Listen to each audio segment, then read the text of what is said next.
នៅកណ្ដាលព្រៃស្ងាត់ជ្រងំនៃភូមិដាច់ស្រយាលមានផ្ទះឈើចំណាស់ដ៏ទ្រុឌទ្រោមមួយខ្នង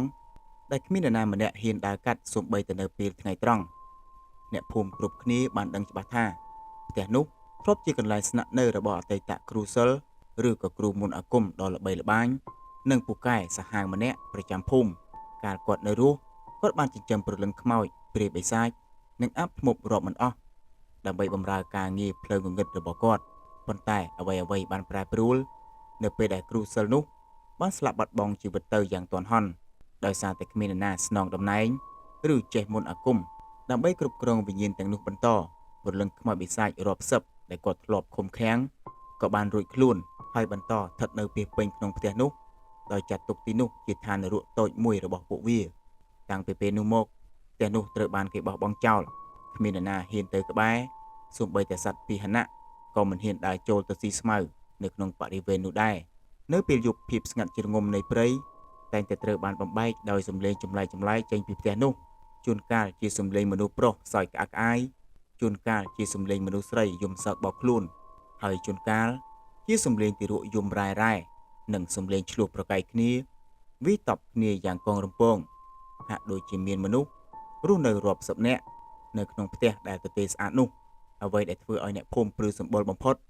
គឺនៅរៀងរាល់ម៉ោង2រំលងអាធ្រាត្រគេតែងតែសង្កេតឃើញថាមានដុំភ្លើងពណ៌បៃតងនិងក្រហមហោះវល់ចេញពីដំបូលផ្ទះហោះក្រឡឹងចុះឡើងជុំវិញបរិវេណព្រៃនោះរហូតដល់ទីភ្លឺទៅបាត់ទៅវិញរឿងរ៉ាវនៃផ្ទះនេះបានលេចលឺទៅដល់ក្រៅភូមិថ្ងៃមួយមានក្រុមក្មេងស្ទាវមកពីក្រុងភ្នំពេញបានមកលេងបងប្អូននៅក្នុងភូមិនោះដោយសារតែភាពក្មេងខ្ចីនិងចង់សាកល្បងភាពក្លាហានពួកគេបានបបួលគ្នាទៅលេងបៀនិងផឹកស៊ីនៅក្រោមផ្ទះគ្រូសិលនោះនៅពេលរសៀលជ្រេបន្តិចទៅហើយខណៈពេលដែលពួកគេកំពុងតែជជែកគ្នាលេងយ៉ាងសប្បាយអឹងកងស្រាប់តែនៅជាន់ខាងលើនៃផ្ទះមានសំឡេងអូសកៅអីឬសូរក្រាក់គ្រប់គ្នាស្ងាត់មាត់ឈឹងរួចសម្លឹងមើលទៅពីដានផ្ទះមិនយូរប៉ុន្មានសំឡេងដាំស្លក៏ចាប់ផ្ដើមបន្លឺឡើងសំឡេងកាំបិតប៉ះនឹងជ្រុញឬសូរតុកសំឡេងចាក់ប្រេងចូលទៅក្នុងផ្ទះនិងសំឡេងឆាម្ហូបលាយឡំជាមួយក្លិនឆ្អាបខុសប្រក្រតីបានភាយចេញពីជាន់ខាងលើក្មេងស្ទាវម្នាក់ក្នុងចំណោមនោះបានស្រែកសួរលេងថាហើយមានអាណានៅខាងលើហ្នឹងឆាស្អីអមេក៏ឈ្ងុយម្លេះហើយសុំខ្លែមស្រាបន្តិចមកគ្រាន់តែស្រែកចប់ភ្លាមសំឡេងចំអិនអាហារនោះក៏បាត់ឈឹងទៅបរិយាកាសប្រែទៅជាត្រជាក់ស្រេបរួមដៃរួមជើងរបស់ពួកគេចាប់ផ្ដើមបះឡើងរំពេចនោះសំឡេងស្រែកសន្ធាប់ដល់កាយសាហាវលាយឡំនឹងសំឡេងមនុស្សប្រុសស្រីរាប់សិបនាក់បានបន្លឺចេញពីក្នុងផ្ទះវាយប្រហារក្រដាស់ត្រចៀករបស់ពួកគេឆាប់ចេញពីផ្ទះអញភ្លាមអមជាមួយសំឡេងនោះទឹកពណ៌ក្រហមខាប់ដូចឈាមស្រាប់តែស្រក់តក់ពីចន្លោះក្តារពីដានធ្លាក់មកចំកណ្ដាលវងបៀរបស់ពួកគេភាពភ័យខ្លាចបានវាយលុកដល់កម្រិតកំពូលក្រុមក្មេងស្ទាវទាំងនោះមិនបានគិតអ្វីច្រើនឡើយពួកគេក្រោកឈរបោះចោលស្បែកជើងរត់បាត់ជើងសព្រាតចេញពីកន្លែងនោះដោយទឹកមុខស្លេកស្លាំងគ្រប់គ្នាក្រោយពីកាត់ហេតុការណ៍នោះមកផ្ទះគ្រូសិលកាន់តែល្បីល្បាញខាងលងសាហាវទោះជាយ៉ាងណាមានក្រុមទាហានល្បាតមួយក្រុមដែលតែងតែជឿជាក់លើកំភ្លើងនិងយន្តការពារខ្លួនរបស់ពួកគេបានដើរល្បាតកាត់តំបន់នោះនៅពេលយប់ដោយសារតែមេឃភ្លៀងធ្លាក់ខ្លាំងពួកគេក៏បានសម្រេចចិត្តឡើងទៅជ្រកភ្លៀងនិងដេកសម្រាកនៅជាន់ខាងលើនៃផ្ទះនោះដំបូងឡើយអ្វីដូចជាធម្មតាទេក្រុមទាហានបានបង្កាត់ភ្លើងជក់បារីនិងរៀបចំកន្លែងដេកប៉ុន្តែនៅពេលដែលនាឡិកាឈានចូលដល់ម៉ោង12អាធ្រាត្រ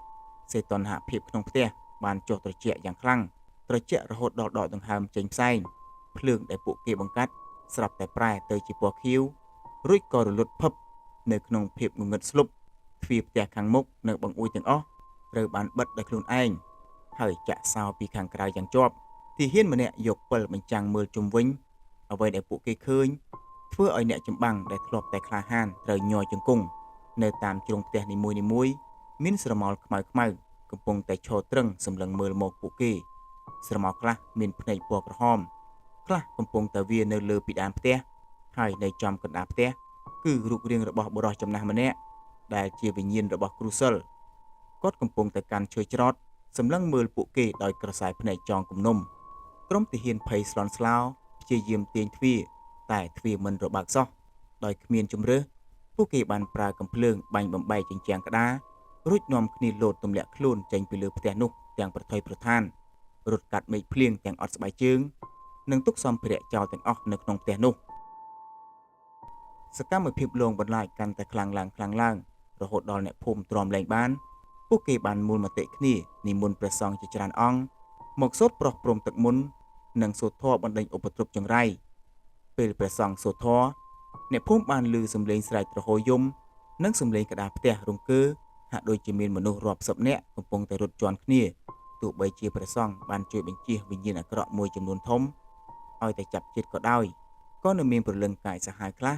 ដែលរឹងរូសក្រាញននាលមិនព្រមទៅណាទេទីបំផុតដែលមើលឃើញថាបើទុកផ្ទះនេះបន្តទៀតច្បាស់ជាមានមនុស្សគ្រោះថ្នាក់មិនខានមានបុរសក្លាហានម្នាក់ប្រចាំភូមិបានស្ម័គ្រចិត្តលះបង់នៅពេលថ្ងៃត្រង់ខណៈពេលដែលព្រះអាទិត្យចាំងកម្ដៅខ្លាំងគាត់បានកាន់គោមភ្លើង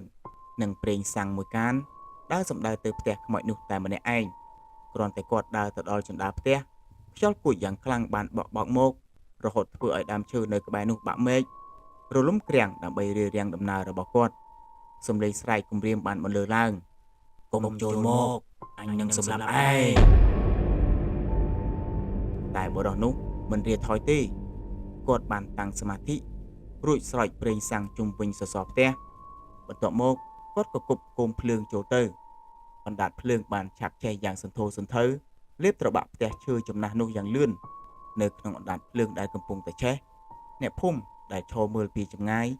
បានឮសំឡេងស្រែកធ្ងោយ៉ាងឈឺចាប់សំឡេងប្រកាច់ត្រដោះខ្យល់និងបានឃើញស្រមោលខ្មៅហោះហើរចេញពីដំបូលផ្ទះមុននឹងទៅរលាយបាត់ទៅក្នុងអាកាស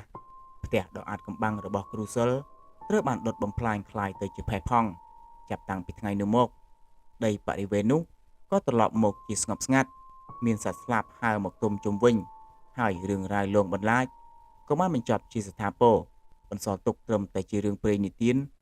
ដ៏ព្រឺព្រួចមួយប្រចាំភូមិនេះតែប៉ុណ្ណោះ